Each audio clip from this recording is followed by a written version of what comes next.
ਤੁਹਾਨੂੰ ਸਾਰਿਆਂ ਨੂੰ ਮੇਰੀ ਪਿਆਰ ਭਰੀ ਸਤਿ ਸ਼੍ਰੀ ਅਕਾਲ। ਜੀ ਆਇਆਂ ਨੂੰ। ਆਪਾਂ ਅੱਜ ਆਪਣੇ YouTube ਚੈਨਲ 'ਤੇ ਲੈ ਕੇ ਆਏ ਹਾਂ ਕਿ ਚੰਡੀਗੜ੍ਹ ਹਾਊਸਿੰਗ ਬੋਰਡ ਕਲਰਕ ਦਾ ਜਿਹੜਾ ਐਗਜ਼ਾਮ ਹੈ 5 ਮਾਰਚ ਨੂੰ ਇਸ ਦਾ ਐਗਜ਼ਾਮ ਹੋਣਾ ਹੈ। ਤਾਂ ਉਸਦੇ ਲਈ ਅਸੀਂ 5 ਮੌਕ ਟੈਸਟ ਤਿਆਰ ਕੀਤੇ ਹੈ। ਚੰਡੀਗੜ੍ਹ ਹਾਊਸਿੰਗ ਬੋਰਡ ਕਲਰਕ ਦੇ ਐਗਜ਼ਾਮ ਵਾਸਤੇ ਅਸੀਂ 5 ਮੌਕ ਟੈਸਟ 5 ਤੋਂ 10 ਮੌਕ ਟੈਸਟ ਅਸੀਂ ਤਿਆਰ ਕੀਤੇ ਹੈ। ਅਤੇ ਇਹਨਾਂ ਟੈਸਟਾਂ ਦੇ ਹੀ ਆਪਾਂ ਤੁਹਾਨੂੰ ਸੋਲਿਊਸ਼ਨਸ ਕਰਵਾਵਾਂਗੇ। ਤੁਹਾਨੂੰ ਇਸ ਵੀਡੀਓ 'ਚ ਤੁਹਾਨੂੰ ਜਿਹੜੇ ਟੈਸਟ ਹੈ ਉਹ ਸਾਰੇ ਦੇ ਸਾਰੇ ਇੱਥੇ ਤੁਹਾਨੂੰ ਕਰਵਾਵਾਂਗੇ ਆਪਾਂ ਆਪਣੇ ਚੈਨਲ 'ਤੇ। ਤਾਂ ਤੁਸੀਂ ਸਭ ਤੋਂ ਪਹਿਲਾਂ ਜੇ ਤੁਸੀਂ ਸਾਡੇ ਚੈਨਲ ਨੂੰ ਸਬਸਕ੍ਰਾਈਬ ਨਹੀਂ ਕੀਤਾ ਹੈ ਤਾਂ ਤੁਸੀਂ ਚੈਨਲ ਨੂੰ ਸਬਸਕ੍ਰਾਈਬ ਕਰ ਲਓ, ਵੀਡੀਓ ਨੂੰ ਲਾਈਕ ਕਰ ਦਿਓ, ਕਿਉਂਕਿ ਵੀਡੀਓ ਬਹੁਤ ਵਧੀਆ ਹੋਣ ਵਾਲੀ ਹੈ। ਤੁਹਾਡੇ ਲਈ ਬਹੁਤ ਬਹੁਤ ਹੈਲਪਫੁਲ ਰਹੇਗੀ ਇਹ ਵੀਡੀਓ। ਠੀਕ ਹੈ ਜੀ। ਹਾਂਜੀ, ਆਪਾਂ ਸਟਾਰਟ ਕਰ ਰਹੇ ਹਾਂ ਮੌਕ ਟੈਸਟ। ਠੀਕ ਹੈ ਜੀ। ਅਤੇ ਜੇਕਰ ਤੁਸੀਂ ਇਹ ਟੈਸਟ ਪਰਚੇਜ਼ ਕਰਨਾ ਚਾਹੁੰਦੇ ਹੋ, ਇਹ ਮੌਕ ਟੈਸਟ ਲੈਣਾ ਚਾਹੁੰਦੇ ਹੋ, ਤਾਂ ਤੁਹਾਨੂੰ ਇਹ ਟੈਸਟ ਬਹੁਤ ਹੀ ਘੱਟ ਰੇਟ 'ਤੇ ਤੁਹਾਨੂੰ ਸਾਡੀ ਵੈਬਸਾਈਟ www.testmafia.in 'ਤੇ ਬਹੁਤ ਹੀ ਮਿਨੀਮਮ ਪ੍ਰਾਈਸ ਵਿੱਚ 5 ਤੋਂ 10 ਮੌਕ ਟੈਸਟ ਹੋਣਗੇ, ਜਿਹੜੇ ਤੁਹਾਨੂੰ ਸਿਰਫ ਔਰ ਸਿਰਫ 80 ਰੁਪੀਜ਼ ਵਿੱਚ ਤੁਹਾਨੂੰ ਇਹ ਟੈਸਟ ਮਿਲ ਜਾਣਗੇ। ਅਤੇ ਜੇਕਰ ਤੁਸੀਂ ਇਹ ਟੈਸਟ ਲੈਣਾ ਚਾਹੁੰਦੇ ਹੋ ਤਾਂ ਤੁਸੀਂ ਸਾਨੂੰ ਕੰਟੈਕਟ ਕਰ ਸਕਦੇ ਹੋ 7062469779। ਠੀਕ ਹੈ ਜੀ। ਜੇਕਰ ਤੁਸੀਂ ਇਹ ਟੈਸਟ ਪਰਚੇਜ਼ ਕਰਨਾ ਚਾਹੁੰਦੇ ਹੋ ਤਾਂ ਤੁਸੀਂ ਸਾਡੇ ਵਰਕਿੰਗ ਹੈਡਲ 7062469779 'ਤੇ ਕਾਲ ਕਰਕੇ ਇਹ ਟੈਸਟ ਪਰਚੇਜ਼ ਕਰ ਸਕਦੇ ਹੋ। ਠੀਕ ਹੈ ਜੀ। ਇਸ ਲਈ ਤੁਸੀਂ ਕਾਲ ਕਰੋ ਜਾਂ ਫਿਰ ਤੁਸੀਂ ਵਟਸਐਪ ਵੀ ਕਰ ਸਕਦੇ ਹੋ। ਠੀਕ ਹੈ ਜੀ। ਅਤੇ ਜੇਕਰ ਤੁਸੀਂ ਕੁਛ ਵੀ ਸਾਡੇ ਤੋਂ ਇਸ ਵੈਕੈਂਸੀ ਬਾਰੇ ਕੁਛ ਵੀ ਪੁੱਛਣਾ ਚਾਹੁੰਦੇ ਹੋ ਤਾਂ ਤੁਸੀਂ 7597500075 'ਤੇ ਕੰਟੈਕਟ ਕਰਕੇ ਵਟਸਐਪ ਮੈਸੇਜ ਕਰਕੇ ਤੁਸੀਂ ਪੁੱਛ ਸਕਦੇ ਹੋ। ਆਪਾਂ ਤੁਹਾਡਾ ਵਾਧੂ ਟਾਈਮ ਨਹੀਂ ਲੈਂਦੇ, ਆਪਾਂ ਵਧਦੇ ਹਾਂ ਆਪਣੇ ਟੈਸਟ ਵੱਲ। ਫਸਟ ਜਿਹੜਾ ਆਉਂਦੇ ਵਿੱਚ ਹੈ ਤੁਹਾਡੇ ਕੋਲ ਇੰਗਲਿਸ਼ ਦਾ ਆਪਾਂ ਪੋਰਸ਼ਨ ਲੈ ਕੇ ਆਏ ਹਾਂ। ਅਤੇ ਇਸ ਵਿੱਚ ਕੀ ਕਹਿ ਰਿਹਾ ਹੈ, ਤੁਹਾਨੂੰ read each sentence to find out whether there is an grammatical error in it. The error in if any will be in one part of the sentence, the letter of that part is the answer. If there is no error, the answer is D. Ignore the error of punctuations if any। ਇਹ ਕਹਿ ਰਿਹਾ ਹੈ ਕਿ ਤੁਹਾਨੂੰ ਇਸ sentence ਵਿੱਚ ਇੱਕ sentence ਦਿੱਤਾ ਹੋਇਆ, ਇਸ ਵਿੱਚ ਤੁਹਾਨੂੰ ਐਰਰ ਫਾਈਂਡ ਆਊਟ ਕਰਨੀ ਹੈ ਕਿ ਕਿਹੜੇ ਪਾਰਟ ਵਿੱਚ ਐਰਰ ਹੈ। ਅਤੇ ਜੇਕਰ ਕੋਈ ਵੀ ਐਰਰ ਨਹੀਂ ਹੈ ਤਾਂ ਤੁਹਾਨੂੰ ਆਪਸ਼ਨ ਡੀ ਚੂਜ਼ ਕਰਨਾ ਹੈ, ਨੋ ਐਰਰ। ਅਤੇ ਪੰਕਚੁਏਸ਼ਨਸ ਦੀ ਅਗਰ ਕੋਈ ਐਰਰ ਹੈ ਤਾਂ ਉਸਨੂੰ ਤੁਸੀਂ ਇਗਨੋਰ ਕਰਨਾ, ਯਾਨੀ ਕੋਮਾ ਜਾਂ ਫਿਰ ਫੁੱਲ ਸਟਾਪ ਜਾਂ ਕੁਐਸਚਨ ਮਾਰਕ, ਇਹੋ ਜਿਹੀ ਕੋਈ ਐਰਰ ਹੈ ਤੁਸੀਂ ਉਸਨੂੰ ਇਗਨੋਰ ਕਰਨਾ ਹੈ। ਤਾਂ ਆਪਾਂ ਫਸਟ ਕੁਐਸਚਨ ਦੀ ਗੱਲ ਕਰਦੇ ਹਾਂ। ਫਸਟ ਕੁਐਸਚਨ ਵਿੱਚ ਕਹਿ ਰਿਹਾ ਹੈ many student is competing for IITs and IIMs। ਕਹਿੰਦਾ ਹੈ ਕਿ ਕਾਫੀ ਸਟੂਡੈਂਟ ਹੈ ਉਹ IIT ਅਤੇ IIMS ਵਾਸਤੇ ਕੰਪੀਟ ਕਰ ਰਹੇ ਹੈ, ਯਾਨੀ ਉਹਨਾਂ ਦੀ ਤਿਆਰੀ ਕਰਕੇ ਉਹਨਾਂ ਵਾਸਤੇ ਲੜ ਰਹੇ ਹਨ, ਵੀ ਉਹਨਾਂ ਪੇਪਰਸ ਨੂੰ ਪਾਸ ਕਰਨ ਦੀ ਕੋਸ਼ਿਸ਼ ਕਰ ਰਹੇ ਹਨ। ਤਾਂ ਤੁਹਾਨੂੰ ਪਤਾ ਹੋਣਾ ਚਾਹੀਦਾ ਕਿ ਮੈਨੀ ਸਟੂਡੈਂਟਸ ਮਤਲਬ ਕਾਫੀ ਵਿਦਿਆਰਥੀ, ਕਈ ਵਿਦਿਆਰਥੀ ਹੈ ਨਾ। ਤਾਂ ਕਈ ਵਿਦਿਆਰਥੀ ਦੀ ਗੱਲ ਹੋ ਰਹੀ ਹੈ, ਮੈਨੀ ਸਟੂਡੈਂਟਸ ਦੀ ਗੱਲ ਹੋ ਰਹੀ ਹੈ। ਤਾਂ ਇਸ ਤੋਂ ਬਾਅਦ ਜਿਹੜੀ ਵਰਬ ਹੈ ਫਿਰ ਉਹ ਸਿੰਗੂਲਰ ਨਹੀਂ ਆਉਣੀ ਚਾਹੀਦੀ। ਕਿਹੜੀ ਆਉਣੀ ਚਾਹੀਦੀ? ਇਹ ਪਲੂਰਲ ਵਰਬ ਆਏਗੀ। ਕਿਹੜੀ ਵਰਬ ਆਏਗੀ? ਪਲੂਰਲ। ਯਾਨੀ ਇਸ ਵਿੱਚ ਕੀ ਆਏਗਾ? ਆਰ। ਕੀ ਆਏਗਾ? Are. Many students are competing for IITs and IIMs। ਯਾਨੀ ਇਸ ਦਾ ਕਿਹੜਾ ਆਪਸ਼ਨ ਸਹੀ ਹੈ? ਇਸ ਦਾ ਇਹ ਆਪਸ਼ਨ ਸਹੀ ਹੈ। ਫਸਟ ਪਾਰਟ ਵਿੱਚ ਇਸ ਦੇ ਐਰਰ ਹੈ। ਠੀਕ ਹੈ ਜੀ। ਨੈਕਸਟ ਕੁਐਸਚਨ ਦੀ ਗੱਲ ਕਰੀਏ, do you know to sing a song? No error. Do you know to sing a song? No error. ਕੀ ਤੁਸੀਂ ਜਾਣਦੇ ਹੋ ਗਾਣਾ ਕਿਵੇਂ ਗਾਇਆ ਜਾਂਦਾ ਹੈ ਨਾ। ਤਾਂ ਤੁਹਾਨੂੰ ਪਤਾ ਹੋਣਾ ਚਾਹੀਦਾ ਕਿ ਜਿਹੜੀ ਨੋ ਵਰਬ ਹੈ, ਕਿਹੜੀ ਵਰਬ ਹੈ? ਨੋ ਤੋਂ ਬਾਅਦ ਤੁਸੀਂ ਹਮੇਸ਼ਾ ਸਿੱਧਾ ਟੂ ਪਲੱਸ ਵਰਬ ਦੀ ਫਸਟ ਫਾਰਮ ਨਹੀਂ ਲਗਾ ਸਕਦੇ। ਤੁਸੀਂ ਕੀ ਲਗਾਉਂਦੇ ਹੋ? ਹਾਓ ਟੂ ਪਲੱਸ ਵਰਬ ਦੀ first form. Do you know how to sing? ਕਿ ਤੁਸੀਂ ਜਾਣਦੇ ਹੋ ਕਿਵੇਂ ਗਾਣਾ ਗਾਇਆ ਜਾਂਦਾ ਹੈ। ਠੀਕ ਹੈ। ਐਵੇਂ ਕੁਐਸਚਨ ਨਹੀਂ ਬਣੇਗਾ do you know to sing a song.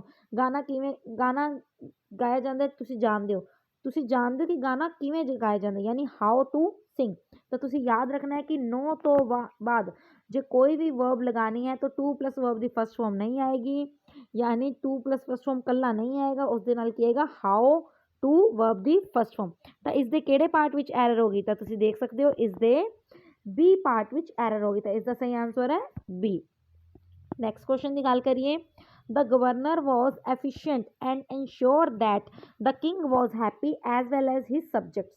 Governor efficient ਸੀਗਾ, ਠੀਕ ਹੈ, ਤੇ ਉਹ ਐਨਸ਼ੋਰ ਸੀਗਾ, ਉਸਨੂੰ ਪੂਰਾ ਵਿਸ਼ਵਾਸ ਸੀਗਾ ਕਿ ਕਿੰਗ ਹੈ ਉਹ ਹੈਪੀ ਹੈ ਤੇ ਨਾਲ ਹੀ ਨਾਲ ਉਸਦੇ ਬੰਦੇ ਵੀ ਹੈਪੀ ਹੈ। ਤਾਂ ਤੁਹਾਨੂੰ ਪਤਾ ਹੋਣਾ ਚਾਹੀਦਾ ਹੈ ਕਿ ਇੱਥੇ ਗਵਰਨਰ ਦੇ ਬਾਰੇ ਦੱਸਿਆ ਜਾ ਰਿਹਾ ਹੈ, ਦਾ ਗਵਰਨਰ ਵਾਜ਼, ਜਿਵੇਂ ਆਪਾਂ ਕਹਿੰਦੇ ਹਾਂ ਦ ਗਰਲ ਵਾਜ਼ ਬਿਊਟੀਫੁਲ, ਹੈ ਨਾ, ਤੇ ਇੱਥੇ ਬਿਊਟੀਫੁਲ ਕੋਈ ਵਰਬ ਨਹੀਂ ਹੁੰਦੀ, ਬਿਊਟੀਫੁਲ ਉਸਦਾ ਇੱਕ ਤਰ੍ਹਾਂ ਦਾ ਐਡਜੈਕਟਿਵ ਹੁੰਦਾ ਹੈ। ਤਾਂ ਇੱਥੇ ਐਨਸ਼ੋਰ ਲੱਗਿਆ, ਐਨਸ਼ੋਰ ਤਾਂ ਇੱਕ ਤਰ੍ਹਾਂ ਦੀ ਵਰਬ ਹੈ ਨਾ, ਐਨਸ਼ੋਰ ਕਰਨਾ, ਐਨਸ਼ੋਰ ਤਾਂ ਇੱਕ ਤਰ੍ਹਾਂ ਦੀ ਕੀ ਹੈ, ਵਰਬ ਹੈ। ਸਾਨੂੰ ਇੱਥੇ ਐਡਜੈਕਟਿਵ ਲਗਾਉਣਾ ਪਏਗਾ, ਤਾਂ ਕੀ ਆਉਣਾ ਚਾਹੀਦਾ ਹੈ, ਐਨਸ਼ੋਰ, ਦ ਗਵਰਨਰ ਵਾਜ਼ ਐਨਸ਼ੋਰਡ, ਨਾ ਕਿ ਦ ਗਵਰਨਰ ਵਾਜ਼ ਐਨਸ਼ੋਰ, ਠੀਕ ਹੈ ਜੀ, ਗਵਰਨਰ ਐਨਸ਼ੋਰਡ ਸੀਗਾ ਨਾ ਕਿ ਐਨਸ਼ੋਰ ਹੈ, ਉਸਦੇ ਐਡਜੈਕਟਿਵ ਦੀ ਗੱਲ ਕਰਨੀ ਹੈ, ਨਾ ਕਿ ਆਪਾਂ ਨੂੰ ਵਰਬ ਦੀ ਗੱਲ ਕਰਨੀ ਹੈ, ਠੀਕ ਹੈ ਜੀ। ਅਗਰ ਇੱਥੇ ਵਰਬ ਹੁੰਦੀ ਤਾਂ ਐਵੇਂ ਨਾ ਦ ਗਵਰਨਰ ਐਨਸ਼ੋਰ, ਗਵਰਨਰ ਨੇ ਐਨਸ਼ੋਰ ਕੀਤਾ, ਇੱਥੇ ਗੱਲ ਹੋ ਰਹੀ ਗਵਰਨਰ ਐਨਸ਼ੋਰਡ ਸੀਗਾ। ਤਾਂ ਇਸਦੇ ਕਿਹੜੇ ਪਾਰਟ ਵਿੱਚ ਐਰਰ ਹੋ ਜਾਏਗੀ, ਤੁਸੀਂ ਦੇਖ ਸਕਦੇ ਹੋ ਇਸਦੇ ਸਾਡੇ ਕੋਲ ਬੀ ਪਾਰਟ ਵਿੱਚ ਐਰਰ ਹੋ ਜਾਏਗੀ, ਤਾਂ B option is correct. Next question ਵੱਲ ਚੱਲੀਏ। ਤੇ ਫਿਰ ਤੋਂ ਤੁਹਾਨੂੰ ਕਹਿ ਰਹੇ ਹਾਂ ਕਿ ਜੇਕਰ ਤੁਸੀਂ ਇਹ ਟੈਸਟ ਪਰਚੇਜ਼ ਕਰਨਾ ਚਾਹੁੰਦੇ ਹੋ ਤਾਂ ਤੁਹਾਨੂੰ ਸਿਰਫ ਔਰ ਸਿਰਫ 80 ਰੁਪੀਜ਼ ਵਿੱਚ 5 to 10 ਮੌਕ ਟੈਸਟ ਤੁਹਾਨੂੰ ਮਿਲ ਜਾਣਗੇ ਬਿਲਕੁਲ ਫ੍ਰੀ, ਬਿਲਕੁਲ ਬਹੁਤ ਹੀ ਘੱਟ, ਫ੍ਰੀ ਵਰਗੇ ਹੀ ਹੈ। ਦੇਖੋ ਤੁਸੀਂ ਸੋਚ ਸਕਦੇ ਹੋ ਕਿ 80 ਰੁਪਏ ਕੀ ਹੁੰਦਾ ਹੈ ਨਾ, ਤਾਂ 80 ਰੁਪੀਜ਼ ਬਿਲਕੁਲ ਫ੍ਰੀ ਵਰਗੇ ਹੈ ਕਿ ਤੁਹਾਨੂੰ ਤੁਹਾਡਾ ਪੇਪਰ ਨੇੜੇ ਹੈ, 5 ਮਾਰਚ ਨੂੰ ਤੁਹਾਡਾ ਐਗਜ਼ਾਮ ਹੈ, ਤੁਹਾਨੂੰ ਹੁਣ ਕੀ ਕਰ ਸਕਦੇ ਤੁਸੀਂ, ਹੁਣ ਜੇਕਰ ਤੁਸੀਂ ਸੋਚੋ ਕਿ ਮੈਂ ਪੂਰਾ ਸਿਲੇਬਸ ਕਰਨ ਬਹਿ ਜਾਵਾਂ ਤਾਂ ਉਹ ਨਹੀਂ ਹੋ ਸਕਦਾ, ਹੈ ਨਾ, ਤੁਹਾਨੂੰ ਸਿਰਫ ਔਰ ਸਿਰਫ ਕੀ ਲਗਾਉਣੇ ਹੈ, ਮੌਕ ਲਗਾਉਣੇ ਹੈ ਤੇ ਆਪਦੀ ਪ੍ਰੈਪਰੇਸ਼ਨ ਕਰਨੀ ਹੈ।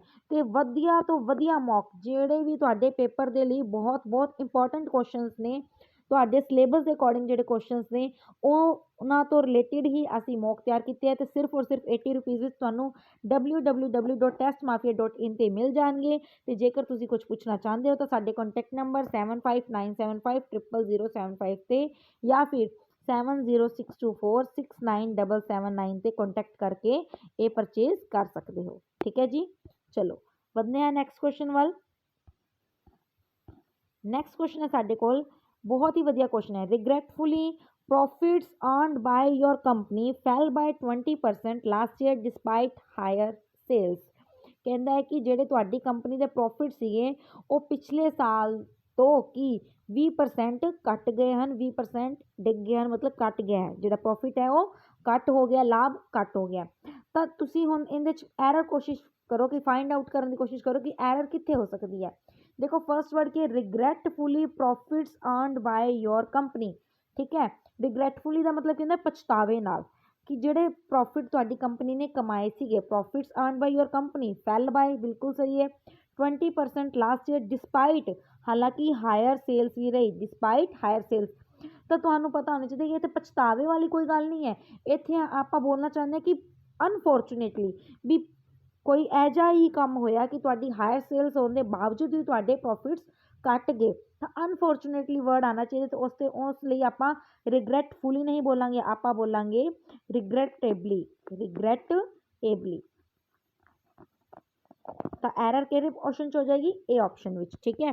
ਤਾਂ ਇਸ ਵਿੱਚ ਹੀ ਮੈਂ ਤੁਹਾਨੂੰ ਇੱਕ ਚੀਜ਼ ਹੋਰ ਦੱਸਣਾ ਚਾਹੁੰਦੀ ਹਾਂ ਕਿ ਇੱਥੇ ਆ ਰਿਹਾ ਡਿਸਪਾਈਟ, ਬਿਲਕੁਲ ਸਹੀ ਹੈ ਕਿ ਹਾਇਰ ਸੇਲਸ ਹੋਣ ਦੇ ਬਾਵਜੂਦ ਵੀ, ਇੱਕ ਵਰਡ ਹੁੰਦਾ ਇਨਸਪਾਈਟ, ਠੀਕ ਹੈ, ਦੋਨਾਂ ਦਾ ਮਤਲਬ ਵੀ ਸਹੀ ਹੁੰਦਾ ਹੈ ਕਿ ਬਾਵਜੂਦ, ਇਹ ਹੋਣ ਦੇ ਬਾਵਜੂਦ ਵੀ, ਲੇਕਿਨ ਇਨਸਪਾਈਟ ਦੇ ਨਾਲ ਹਮੇਸ਼ਾ ਆਫ ਲੱਗਦਾ ਹੈ ਤੇ ਡਿਸਪਾਈਟ ਦੇ ਨਾਲ ਕਦੀ ਵੀ ਆਫ ਨਹੀਂ ਲੱਗਦਾ। ਤਾਂ ਤੁਹਾਡੇ ਕੋਲ ਇੱਕ ਕੁਐਸਚਨ ਇਸ ਤਰ੍ਹਾਂ ਵੀ ਆ ਸਕਦਾ ਕਿ ਇਨਸਪਾਈਟ ਵਰਡ ਲੱਗਿਆ ਹੋਵੇ ਤੇ ਆਫ ਨਾ ਲੱਗਿਆ ਹੋਵੇ, ਤਾਂ ਤੁਸੀਂ ਉਸ ਆਪਸ਼ਨ ਵਿੱਚ, ਉਸ ਪਾਰਟ ਵਿੱਚ ਐਰਰ ਫਾਈਂਡ ਆਊਟ ਕਰਨੀ ਹੈ।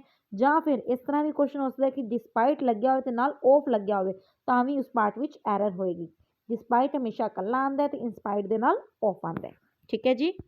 Next question, in a report issued by Iron Statistical Institute, the iron and steel industry is investing more than any other Indian industry in fighting pollution। ਕਹਿੰਦਾ ਕਿ ਇੱਕ report issue ਕੀਤੀ ਗਈ ਹੈ Indian statistical institute ਦੇ ਦੁਆਰਾ, ਤੇ ਉਹ ਕਹਿ ਰਿਹਾ ਕਿ ਜਿਹੜਾ ਆਇਰਨ ਤੇ ਸਟੀਲ ਇੰਡਸਟਰੀ ਹੈ, ਇੱਕ ਇੰਡਸਟਰੀ ਦਾ ਨਾਮ ਹੈ, ਇਹ ਜ਼ਿਆਦਾ ਇਨਵੈਸਟ ਕਰ ਰਹੀ ਹੈ ਕਿਸੇ ਵੀ ਇੰਡੀਅਨ ਇੰਡਸਟਰੀ ਤੋਂ, ਕਿਸ ਵਿੱਚ, ਫਾਈਟਿੰਗ ਪੋਲਿਊਸ਼ਨ ਵਿੱਚ ਇਹ ਜ਼ਿਆਦਾ ਇਨਵੈਸਟ ਕਰ ਰਹੀ ਹੈ। ਤਾਂ ਫਿਰ ਇਨ ਫਾਈਟਿੰਗ ਪੋਲਿਊਸ਼ਨ ਨਹੀਂ ਆਏਗਾ, ਇਹ ਤਾਂ ਹੋਏਗਾ ਕਿ ਅਗਰ ਆਪਾਂ ਕੋਈ ਕੰਮ ਕਰ ਰਹੇ ਹਾਂ ਕਿ ਆਹ ਚੀਜ਼ ਉਸ ਵਿੱਚ ਵਰਕ ਕਰ ਰਹੀ ਹੈ, ਫਾਈਟਿੰਗ ਪੋਲਿਊਸ਼ਨ ਇੱਕ ਮੁੱਦਾ ਹੋ ਗਿਆ, ਉਸ ਉੱਤੇ ਜ਼ਿਆਦਾ ਇਨਵੈਸਟ ਕਰ ਰਹੀ ਹੈ, ਤਾਂ ਇਨਵੈਸਟ ਔਨ, ਠੀਕ ਹੈ, ਔਨ ਫਾਈਟਿੰਗ ਪੋਲਿਊਸ਼ਨ। ਤੇ ਇਸ ਵਿੱਚ ਕਿਹੜੇ ਪਾਰਟ ਵਿੱਚ ਐਰਰ ਹੋ ਜਾਏਗੀ, ਫਿਰ ਸੀ ਪਾਰਟ ਵਿੱਚ ਐਰਰ ਹੋ ਜਾਏਗੀ। ਪ੍ਰੈਪੋਜੀਸ਼ਨ ਦੀ ਐਰਰ ਆ ਚੁੱਕੀ ਹੈ, ਤੁਸੀਂ ਦੇਖ ਸਕਦੇ ਹੋ ਪ੍ਰੈਪੋਜੀਸ਼ਨ ਦੀ ਐਰਰ ਆ ਚੁੱਕੀ ਹੈ, ਇਨ ਦੀ ਜਗ੍ਹਾ ਕੀ ਆਏਗਾ, ਔਨ। ਨੈਕਸਟ ਕੁਐਸਚਨ ਦੀ ਗੱਲ ਕਰੀਏ, A lot of travel delay is caused due to the inefficiency and lack of good management on behalf of the railways। ਕਹਿੰਦਾ ਹੈ ਕਿ travel delay ਹੋਇਆ ਬਹੁਤ ਸਾਰਾ ਕਿਸ ਕਰਕੇ ਕਿ ਜਿਹੜਾ ਆਪਣੇ railways ਦਾ ਗੁੱਡ ਮੈਨੇਜਮੈਂਟ ਦੀ ਕਮੀ ਸੀਗੀ ਤੇ ਇਨਐਫੀਸ਼ੀਐਂਸੀ ਸੀ। ਠੀਕ ਹੈ, ਤਾਂ on behalf of the railways ਨਹੀਂ ਹੋਗਾ। On behalf of the railways ਤਾਂ ਹੁੰਦਾ ਕਿ ਆਪਾਂ ਕੋਈ ਰੋਲ ਪਲੇ ਕੀਤਾ, ਉਹ ਆਪਾਂ ਕਾ ਬੋਲਾਂਗੇ ਕਿੰਦੇ ਵਿੱਚ ਐਰਰ ਹੈ, ਕਿੰਦੇ ਵਿੱਚ ਕਮੀ ਹੈ, ਰੇਲਵੇਜ਼ ਵਿੱਚ ਕਮੀ ਹੈ, ਤਾਂ ਔਨ ਪਾਰਟ ਆਫ ਰੇਲਵੇਜ਼ ਆਏਗਾ, ਨਾ ਕਿ on behalf of railways, on part of the railways. यानी सी ऑप्शन विच एरर है, सी पार्ट विच एरर है। ठीक है जी। Next question, having received your letter in this morning we are writing to thank you for the same. ਤੁਹਾਡਾ letter ਮਿਲਣ ਤੋਂ ਬਾਅਦ, ਹੈਵਿੰਗ ਰਿਸੀਵਡ ਦਾ ਮਤਲਬ ਕੀ ਹੋਗਾ, ਹੈਵਿੰਗ ਤੋਂ ਬਾਅਦ ਜਦੋਂ ਵੀ ਥਰਡ ਫਾਰਮ ਆਉਂਦੀ ਹੈ, ਹੈਵਿੰਗ ਤੋਂ ਬਾਅਦ ਹਮੇਸ਼ਾ ਕੀ ਆਉਂਦਾ ਥਰਡ ਫਾਰਮ। ਇਹਦਾ ਮਤਲਬ ਹੁੰਦਾ ਹੈ ਅਗਰ ਹੈਵਿੰਗ ਤੋਂ ਬਾਅਦ ਥਰਡ ਫਾਰਮ ਲਗਾਈ ਹੈ, ਤੁਸੀਂ ਹੈਵਿੰਗ ਤੋਂ ਬਾਅਦ ਥਰਡ ਫਾਰਮ ਲਗਾਈ ਹੈ, ਤਾਂ ਇਸ ਦਾ ਮਤਲਬ ਹੁੰਦਾ ਹੈ ਆਫਟਰ V1 ING, यानी आफ्टर रिसीविंग। हैविंग रिसीव ਦਾ ਮਤਲਬ ਹੈ आफ्टर रिसीविंग, यानी ਤੁਹਾਡਾ ਲੈਟਰ ਮਿਲਣ ਤੋਂ ਬਾਅਦ, ਸਵੇਰੇ ਤੁਹਾਡਾ ਲੈਟਰ ਮਿਲਣ ਤੋਂ ਬਾਅਦ ਅਸੀਂ ਕੀ ਕਰ ਰਹੇ ਸੀ, ਅਸੀਂ ਤੁਹਾਨੂੰ ਥੈਂਕ ਯੂ ਲਿਖ ਰਹੇ ਸੀ, ਹੈ ਨਾ। We are writing to thank you for the same. ਤਾਂ ਇਸ ਵਿੱਚ ਕੋਈ ਵੀ ਐਰਰ ਨਹੀਂ ਹੈ, ਬਿਲਕੁਲ ਸਹੀ ਸੈਂਟੈਂਸ ਹੈ। ਤਾਂ ਫਿਰ ਅਸੀਂ ਕਿਹੜਾ ਆਪਸ਼ਨ ਚੂਜ਼ ਕਰਾਂਗੇ, ਅਸੀਂ ਕਰਾਂਗੇ डी, यानी नो एरर। ठीक है जी, ਅੱਗੇ ਵਧੀਏ। आई होप ਤੁਹਾਨੂੰ ਇਹ ਵੀਡੀਓ ਪਸੰਦ ਆ ਰਹੀ ਹੋਗੀ। ਤੁਹਾਡੇ ਪੇਪਰ ਵਾਸਤੇ ਜਿਹੜਾ ਤੁਹਾਡਾ ਚੰਡੀਗੜ੍ਹ ਹਾਊਸਿੰਗ ਬੋਰਡ ਕਲਰਕ ਦਾ 5 ਮਾਰਚ ਨੂੰ ਐਗਜ਼ਾਮ ਹੋਣਾ ਹੈ, ਉਸ ਵਿੱਚ ਵਾਸਤੇ ਤੁਹਾਨੂੰ ਇਹ ਵੀਡੀਓ ਤੁਹਾਡੇ ਲਈ ਬਹੁਤ ਹੈਲਪਫੁਲ ਰਹੇਗੀ। ਤੇ ਜੇਕਰ ਵੀਡੀਓ ਪਸੰਦ ਆ ਰਹੀ ਹੈ ਤਾਂ ਵੀਡੀਓ ਨੂੰ ਲਾਈਕ ਸ਼ੇਅਰ ਜ਼ਰੂਰ ਕਰਨਾ ਹੈ। ਤੇ ਜੇਕਰ ਤੁਸੀਂ ਚੈਨਲ ਨੂੰ ਹਾਲੇ ਤੱਕ ਸਬਸਕ੍ਰਾਈਬ ਨਹੀਂ ਕੀਤਾ ਤਾਂ ਤੁਸੀਂ ਚੈਨਲ ਨੂੰ ਵੀ ਸਬਸਕ੍ਰਾਈਬ ਕਰ ਲਓ ਤੇ ਬੈਲ ਆਈਕਨ ਨੂੰ ਵੀ ਪ੍ਰੈਸ ਕਰ ਲਓ। ਠੀਕ ਹੈ ਜੀ। ਤੇ ਜੇਕਰ ਤੁਸੀਂ ਇਸ ਨੂੰ ਖਰੀਦਣਾ ਚਾਹੁੰਦੇ ਹੋ, ਇਹ ਟੈਸਟ ਖਰੀਦਣਾ ਚਾਹੁੰਦੇ ਹੋ, ਤਾਂ ਤੁਸੀਂ www.testmafia.in ਤੇ ਤੁਹਾਡੇ ਕੋਲ ਇਹ ਪਰਚੇਸ ਕਰ ਸਕਦੇ ਹੋ। ਠੀਕ ਹੈ ਜੀ। ਚਲੋ ਨੈਕਸਟ ਕੁਐਸਚਨ ਹੈ, when the dentist came in my tooth was stopped aching out of fear that I might lose my teeth. ਕਿ ਜਦੋਂ ਡੈਂਟਿਸਟ ਅੰਦਰ ਆਇਆ ਤਾਂ ਮੇਰਾ ਦੰਦ ਸੀ ਉਹ ਦਰਦ ਹੋਣਾ ਬੰਦ ਕਰ ਗਿਆ। ਕਿਉਂ? ਮੈਨੂੰ ਡਰ ਸੀਗਾ ਕਿ ਕਿਤੇ ਮੇਰਾ ਦੰਦ ਮੈਂ ਖੋ ਨਾ ਦੇਵਾਂ, ਹੈ ਨਾ। ਤਾਂ ਦੇਖੋ ਇੱਥੇ ਕੀ ਆ ਰਿਹਾ, when the dentist came in, ਪਹਿਲੀ ਗੱਲ ਤਾਂ ਪਾਸਟ ਦੀ ਗੱਲ ਹੋ ਰਹੀ, ਤਾਂ ਪਾਸਟ ਆਉਣਾ ਚਾਹੀਦਾ, ਹੈ ਨਾ, ਕਿ ਮੈਂ ਕਿਤੇ ਆਪਦਾ ਦੰਦ ਖੋ ਨਾ ਦੇਵਾਂ। ਆਹ ਲਾਈਨ ਤਾਂ ਸਹੀ ਹੈ। ਤਾਂ ਆਪਾਂ ਇਹ ਕੀ ਕਹਾਂਗੇ, ਮੇਰੇ ਦੰਦ ਨੂੰ ਰੋਕਿਆ ਗਿਆ, ਮੇਰਾ ਦੰਦ ਰੁਕ ਗਿਆ ਦਰਦ ਕਰਨਾ, ਮੇਰਾ ਦੰਦ ਆਪਣੇ ਆਪ ਹੀ ਰੁਕ ਗਿਆ, ਨਾ ਕਿ ਉਸਨੂੰ ਰੋਕਾ ਗਿਆ।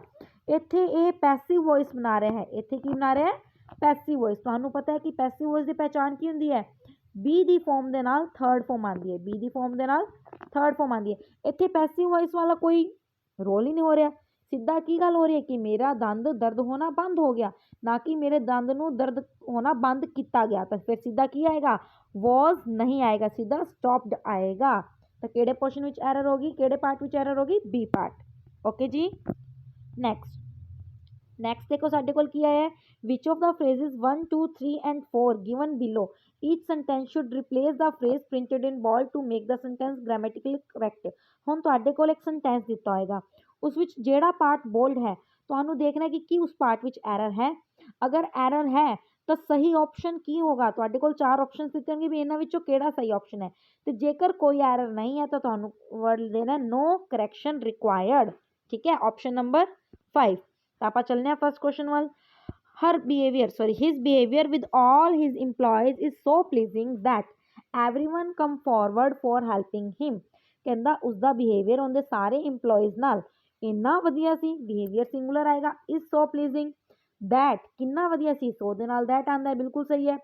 Everyone come forward for helping him, इहदे विच असीं बोल्ड करना भुल गए, इस पार्ट नूं बोल्ड किया गया कि everyone come forward for helping him. पहली गल तो फोर तो बाद वर्ब की फॉर्म फोर्थ फॉर्म आती है, यानी ING फॉर्म आती है। क्यों? क्योंकि फोर एक प्रैपोजिशन है, तुसीं याद रखना प्रैपोजिशन तो बाद हमेशा ING फॉर्म आती है। हुण देखो एवरीवन की है, हर एक बंदा, तो इस तो बाद की आनी चाहिए, सिंगुलर वर्ब आनी चाहिए। की आनी चाहिए, सिंगुलर वर्ब। तो कम तो किहड़ी वर्ब हुंदी है, कम तो प्लूरल वर्ब हुंदी है। कम किहड़ी वर्ब हुंदी है जी, कम तो प्लूरल वर्ब हुंदी है। वर्ब की फर्स्ट फॉर्म प्लूरल वर्ब होंगी है, तो फर्स्ट फॉर्म के नाल अगर आप एस या ES ला दिए तो वो सिंगुलर बन जाती है। तो फिर इतने कम नहीं होना चाहिए, की होना चाहिए, कम्स फॉरवर्ड। क्या आना चाहिए, comes forward for helping him भी नहीं आएगा, to help him, comes forward to help him. देखो फॉर हेल्पिंग वाला तो ऑप्शन भी नहीं है, अगर होंगे तो असं देखते कुछ, तो की आएगा, comes forward to help him, ये ऑप्शन नहीं आएगा। क्योंकि कम्स टूवर्ड्स नहीं आएगा, कम्स फॉरवर्ड ही आएगा। कम्स फॉरवर्ड फॉर हेल्प नहीं होगा, फॉर दे नाल या तो ING फॉर्म आंदी, तो सही ऑप्शन सी हो जाएगा। ठीक है जी। Next question, not knowing the language and had no friends in the country he found it impossible to get a job. ਕਹਿੰਦਾ ਕਿ ਇੱਕ ਤਾਂ ਉਹਨੂੰ ਲੈਂਗੁਏਜ ਦੀ ਨੌਲੇਜ ਨਹੀਂ ਸੀ ਤੇ ਇੱਕ ਉਸਦੇ ਕੋਲ ਕੋਈ ਫਰੈਂਡਸ ਨਹੀਂ ਸੀ ਉਸ ਕੰਟਰੀ ਵਿੱਚ, ਤਾਂ ਉਸਨੂੰ ਬਹੁਤ ਉਸਦੇ ਵਾਸਤੇ ਇੰਪੋਸੀਬਲ ਸੀਗਾ ਕਿ ਉਹ ਇੱਕ ਜੌਬ ਲੱਭ ਸਕੇ। ਤਾਂ ਦੇਖੋ ਹਮੇਸ਼ਾ ਜਦੋਂ ਵੀ ਕੋਈ ਵੀ ਕੰਜੰਕਸ਼ਨ ਲੱਗਦੀ, ਜਿਵੇਂ ਇੱਥੇ ਕਿਹੜੀ ਕੰਜੰਕਸ਼ਨ ਲੱਗੀ ਹੈ, ਐਂਡ, ਉਸਦੇ ਦੋਨੋਂ ਤਰਫ ਵਰਬ ਸੇਮ ਟਾਈਪ ਦੀ ਹੋਣੀ ਚਾਹੀਦੀ ਹੈ। ਠੀਕ ਹੈ, ਇੱਥੇ ING ਫਾਰਮ ਲੱਗ ਰਹੀ ਹੈ ਤਾਂ ਤੁਸੀਂ ਫਿਰ ਇੱਥੇ ਸੈਕਿੰਡ ਫਾਰਮ ਕਿਉਂ ਲਗਾ ਰਹੇ ਹੋ? Not knowing the language and having no friends, ਕਿ ਉਸਦੇ ਕੋਈ ਵੀ ਦੋਸਤ ਨਹੀਂ ਸੀਗੇ, ਹੈ ਨਾ, ਤਾਂ ਹੈਵਿੰਗ ਵਰਡ ਆਉਣਾ ਚਾਹੀਦਾ। Having no friends in the country he found it impossible to get a job. ਤਾਂ ਆਪਣੇ ਕੋਲ ਜਿਹੜਾ ਆਪਸ਼ਨ, ਜਿਹੜੀ ਫਰੇਜ਼ ਹਾਈਲਾਈਟ ਸੀ ਉਹ ਸੀਗੀ ਹੈਡ ਨੋ ਫਰੈਂਡਸ। ਤਾਂ ਇਸ ਦੀ ਜਗ੍ਹਾ ਆਪਾਂ ਕੀ ਲਗਾ ਦਾਂਗੇ? Having no friends. ਕੀ ਆ ਜਾਏਗਾ ਜੀ? हैविंग नो फ्रेंड्स, यानी D option 4 number option is the right option. ठीक है जी। Next question, lift the handset only after paid a 1 rupee coin. देखो मैं तुहानू हुने हुने रूल दस्या, तुहानू हुने हुने रूल दस्या, की रूल दस्या कि आफ्टर तुहानू दिख रहा होएगा, तुहानू ये चीज़ पकड़ बनानी है, देखना है कि कित्थे एरर हो सकती है। पहली गल तो सानू ये चीज़ उन्होंने हाईलाइट करके दी होगी। ठीक है, after paid a 1 rupee coin, हुण तुहानू देखना कि इस पार्ट में क्या कोई एरर हैगी है। आफ्टर तुहानू की दिख रहा है? आफ्टर तो एक प्रैपोजिशन है, बिफोर आफ्टर तो प्रैपोजिशन होंदे। ते मैं तुहानू दस्सिया हुणे कि जदों भी कोई प्रैपोजिशन आंदी है तो तुसी प्रैपोजिशन तो बाद केड़ी वर्ब लगानी है? Verb the fourth form ING form. इत्थे तो पेड लिखा होया है तो की आएगा? आफ्टर पेइंग अ 1 रुपी कॉइन, यानी फर्स्ट ऑप्शन, यानी first option is the right option. First option साडा बिल्कुल सही ऑप्शन है। नेक्स्ट क्वेश्चन की गल करिए। Next question, with the introduction of the new system the number of candidates who resort to unfair means is decreasing year after year. कहता कि जदों का नवा सिस्टम आया है, with the introduction of the new system, बिल्कुल सही है। पहली गल तो इत्थे एरर फाइंड आउट करनी अपन। द नंबर ऑफ कैंडिडेट्स, बहुत सारे कैंडिडेट्स हैं। हु रिजॉर्ट टू, जो किस ते बेस सीगे? अनफेयर मीनस ते बेस सीगे, यानी गलत तरीके नाल नौकरी लेना चाहते सी। इज डिक्रीजिंग, वो घट हो रहे हैं। इत्थे इज क्यों आया? पहली गल तो इत्थे संख्या की गल हो रही है, the number of is decreasing year after year. हुण देखो इत्थे प्रेजेंट टेंस है तो इत्थे की आना चाहिए? हु तो बाद की आना चाहिए? रिजॉर्ट टू या रिजॉर्टिंग टू या टू रिजॉर्ट टू या रिजॉर्टेड टू या टू रिजॉर्टिंग। देखो रिजॉर्टिंग टू का कोई ऑप्शन नहीं मान रहा, सीधा तुसी हु तो बाद ING फॉर्म नहीं लगा सकते, हु तो बाद टू भी नहीं आएगा, तो आ भी ऑप्शन गया। साडे कोल किहड़ा ऑप्शन बचिया? या तो रिजॉर्टेड टू या फिर नो करैक्शन। जे इत्थे प्रेजेंट टेंस है तो तुसी इत्थे पास्ट टेंस नहीं लगा सकते, यानी no correction required. 5 number option is the right option. ठीक है जी। सॉरी।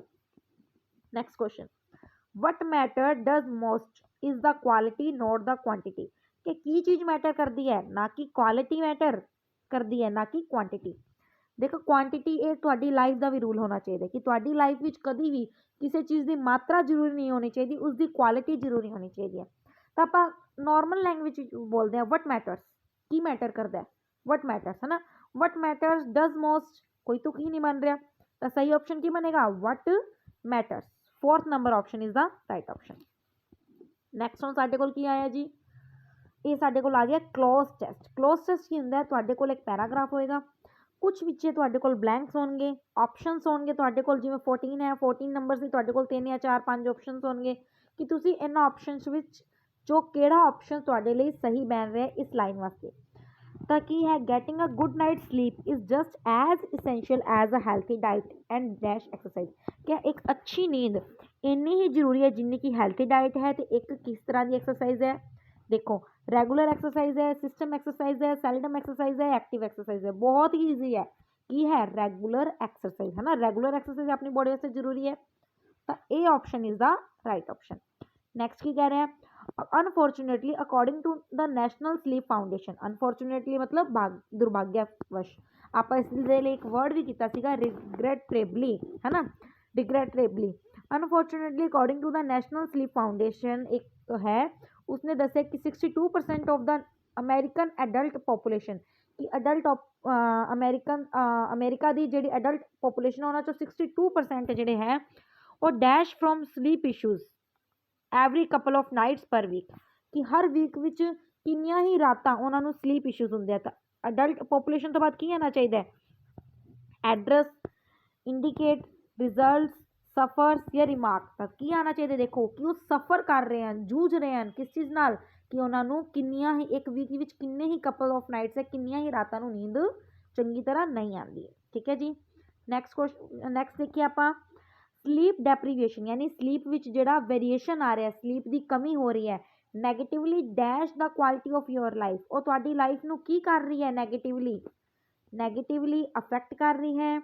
देखो वैसा अफेक्ट भी सही है लेकिन एक सिंगुलर है तो तुहाडे बाद सिंगुलर वर्ब आनी चाहिए। स्लीप डेप्रीवेशन सिंगुलर है तो सिंगुलर वर्ब आनी चाहिए। ए ऑप्शन भी गया ये तो वर्ब ही नहीं है ये तो नाउन है। ऑब्जर्व करने की कोई गल ही नहीं हो रही है तो क्या आएगा इंपैक्ट्स की आ जाएगा इंपैक्ट्स या फिर अफेक्ट्स हुंदा। ठीक है तो C option is the right option. Next की कह रहे हैं negatively impacts the quality of your life as well as your overall health ਤੁਹਾਡੀ health ਨੂੰ ਵੀ ਖਰਾਬ ਕਰ ਰਿਹਾ। in fact multiple studies show that the lack of dash sleep can negatively impact your hormones कि lack of dash sleep के किस तरह ਦੀ ਨੀਂਦ ਦੀ ਕਮੀ ਤੁਹਾਡੇ ਹਾਰਮੋਨਸ ਨੂੰ ਇਫੈਕਟ ਕਰਦੀ ਹੈ। additional sleep adequate sleep advance sleep anticipated sleep या बेयरली स्लीप। पहली गल बेयरली का मतलब बहुत घट ये तो गलत हो गया बहुत घट नींद तो तुहानू होर खराब करेगी। किस चीज़ की कमी एडिक्वेट नींद की कमी एडिक्वेट स्लीप यानी पर्याप्त नींद जिन्नी जरूरी है उसकी कमी करके तुहानू हारमोन्स इंबैलेंस भी हो जाते हैं। नैक्सट है योर हारमोन्स ਨੂੰ इंपैक्ट करती है एक्सरसाइज परफॉर्मेंस ਨੂੰ इंपैक्ट करती है ब्रेन फंक्शनिंग ਨੂੰ इफेक्ट करती है तो एनर्जी लैवल ਨੂੰ भी इंपैक्ट करती है।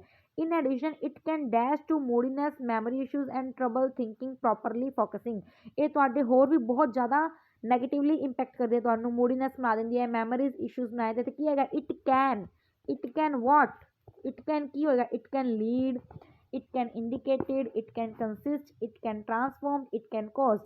पहली गल तो कैन एक मोडाल है मोडाल तो बाद हमेशा फर्स्ट फॉर्म आती है तो ए ऑप्शन कट बटिया लीड ते कंसिस्ट तो एक ही करेगी ये तुहानू लीड करेगी तुहाडे मूडीनेस नू तुहाडे अंदर नैगेटिवली इफेक्ट्स नू तो इट कैन लीड कंसिस्ट नहीं होगा है ना। It can lead to moodiness memory issues and trouble thinking properly and focusing. Worse of all इस तो अलावा dash sleep can cause high blood pressure weight gain and weak immune system केड़ी नींद तुहानू high blood pressure weight gain वगैरह कर देगी। अगे आप पढ़ने in depth studies also reveal that chronic poor sleepers are at higher risk of developing cancer and dying from it कि जो क्रॉनिक पुअर स्लीपर्स है उन्होंने बहुत ज़्यादा रिस्क होंगे कैंसर और डाइंग फ्रॉम इट कि उसके नाल डेथ भी हो सकती है। तो आप ऑप्शन देखने कि एब्सोल्यूट नींद या डेस्परेट नींद या डिसेबिलिटी इमोशनल या क्रॉनिक है ना। तो इसका सही ऑप्शन की बनेगा क्रॉनिक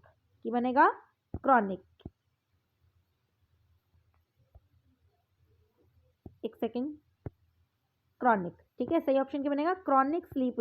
साढ़े कोल अगे वर्ड भी आ रहा है देखो इतने वर्ड भी आ रहा है क्रॉनिक पुअर स्लीपर्स तो इस तो भी असं देख सकते हैं कि इस विच क्या आएगा क्रॉनिक स्लीप।